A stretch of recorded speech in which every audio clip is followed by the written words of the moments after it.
रामायण से एक अनोखी और मिस्टीरियस कहानी जो कम लोगों को पता है वो है शबरी की कहानी। शबरी एक गरीब औरत थी जो वनवास में अपनी जिंदगी गुजार रही थी। वह जंगल में रहती थी और अपने जीवन की सफाई और भक्ति में रुचि रखती थी।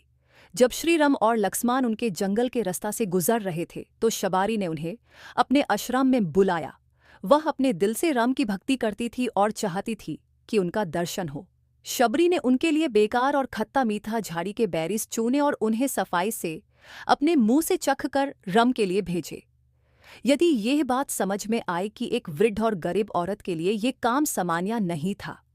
शबरी के लिए यह एक भक्ति का प्रतीक था जिसमें उन्होंने अपने दिल से अपनी पूरी श्रद्धा और प्रेम राम के लिए दिया था। जब श्रीराम ने शबरी के द्वारा दिए गए बेरीज खाए तो उन्हें उनका प्रेम और भक्ति इतना सच्चा लगा कि उन्होंने उसे अपनी श्रेष्ठ भक्त की तरह स्वीकार किया। ये कहानी ये दिखाती है कि भक्ति का असली महत्व कभी भी व्यक्ति की सामाजिक स्थिति या उसकी आर्थिक स्थिति से नहीं होता, बल्कि मन के सच्चे प्रेम और श्रद्धा से होता है।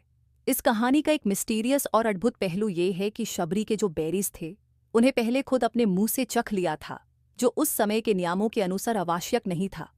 पर श्रीराम की दृष्टि में उन बेरीज में उनके भक्त का विश्वास और प्रेम था, जिसे उन्होंने अपने प्रेम से स्वीकार किया। ये कहानी एक अद्भुत संदेश देती है कि सच्ची भक्ति में कोई भी बढ़ा या दिखावा नहीं होता।